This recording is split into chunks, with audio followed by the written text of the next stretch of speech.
Hi, well welcome to our making of alcohol. What we're doing is we are actually going to make a wash. Wash is a technical term that is used for a base, an alcoholic base that can then be fed through a still of some sort. So the wash in the main will be either sugar or glucose, as far as we're concerned that is, although you might want to use wine or anything else like that that can be used in a wash. The wash that we're going to do today, we are going to do a triple distilled wash. Now the triple distilled is a very special yeast that we use, and we would try with the triple distilled to create something that literally tastes of nothing.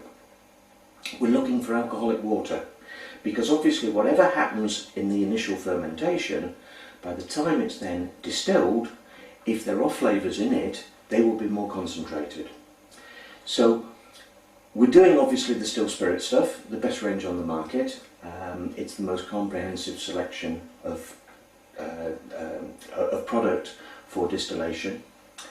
They have been around for many years, based in New Zealand, and they have obviously perfected the art of distillation. So we've got several different types of yeast that we can use for creating a wash. I'll run through them very briefly. We've got heat wave. The heat wave is designed for countries or areas where it is really quite hot under fermentation, and heat wave will tolerate high temperatures. We've also got the express. The express is designed to ferment in just over 24 hours, a wash, so if you get desperate for alcohol you can use the express. You've also got the power, which is designed to produce 20-23% of alcohol in your actual fermentation, so when you do come to use that particular wash you'll end up with a lot more alcohol.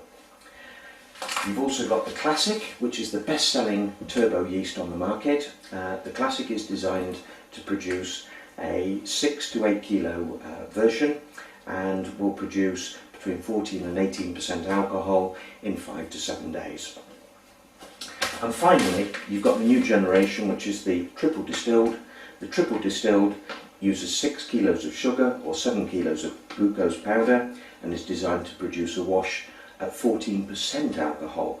It is very, very clean, and that's the reason why we would always use the triple distilled if we are going to use the small air still.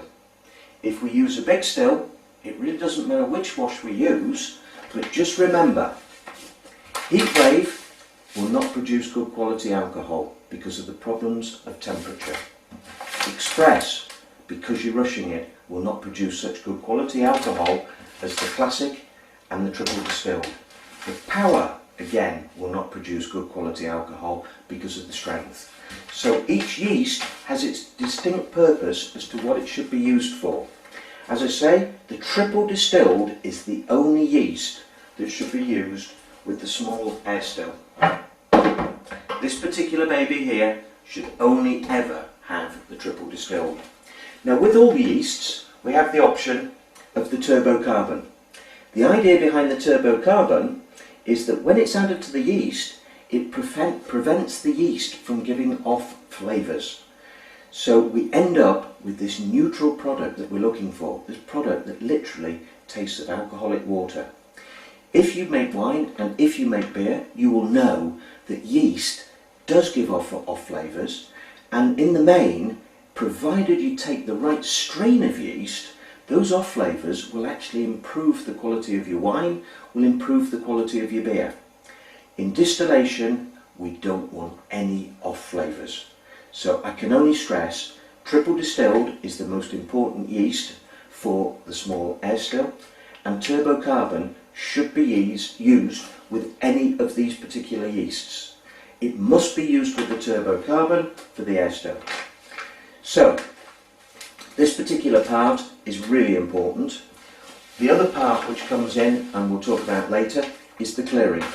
The turbo clear, again, should be used in conjunction with the triple distilled yeast and the turbo carbon. because the Turbo Clear will actually enhance the product by removing more of those off flavours that could have developed during fermentation. So again, very, very important to make sure every time you do a wash for the air still, you use a combination of the three. If you're using the large still, the super reflux still, or any other bigger type stills, as I said to you before, the quality of the yeast is not so important, although to produce the best quality white spirit, you should always use the triple distilled.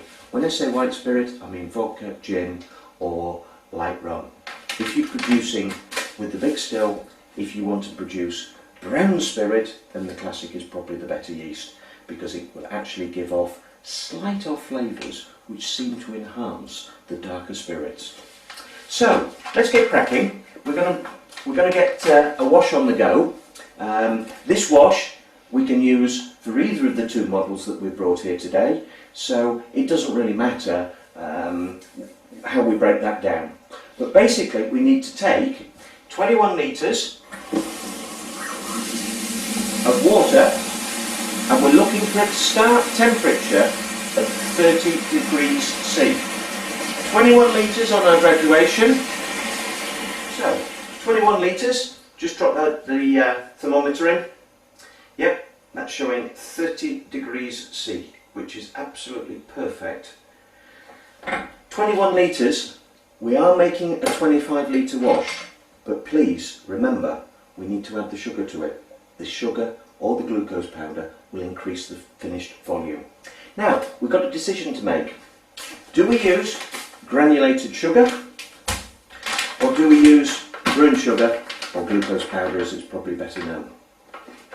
Let me just run through the two differences. With granulated sugar, you use 6 bags. That is 100% fermentable. With glucose powder, you need 7 bags, because there's about 10% in the glucose powder that is not fermentable. So that's why we need the extra volume. Difference between the two, obviously this is a lot cheaper, this is a lot more expensive. The brewing sugar will produce a cleaner taste in your actual wash. So when the distillation then comes through, you will have a cleaner taste. So the choice is yours. What I always say to people is do one way, do one another way. Take your alcohol, taste it, compare it. If you think the brewing sugar is worth the extra, then buy it. If you don't, stick to the sugar, because that's obviously a cheaper option. So we're going to add to this particular wash 6 bags of sugar.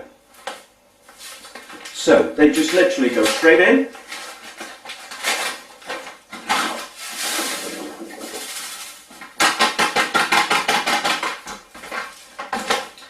And once we've added all the bags of sugar, we want to just make sure that that is fully dissolved.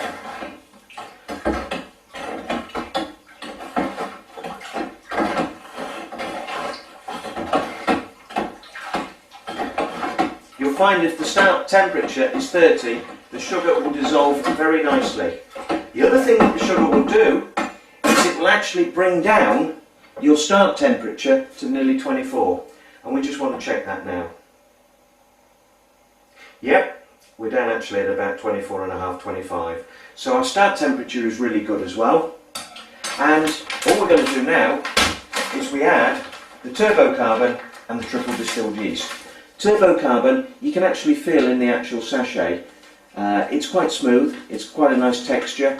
Just dissolve it around, make sure it's well dissolved, and then we can add that. We'll add the turbo yeast first, the triple distilled.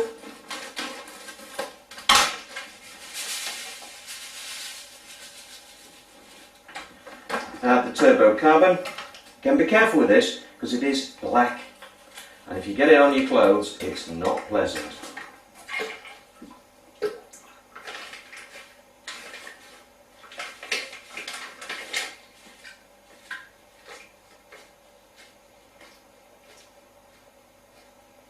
Right, so that's the turbo carbon added.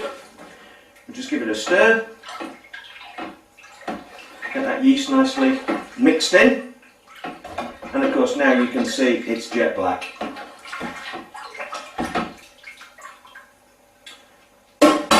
going to put the lid on.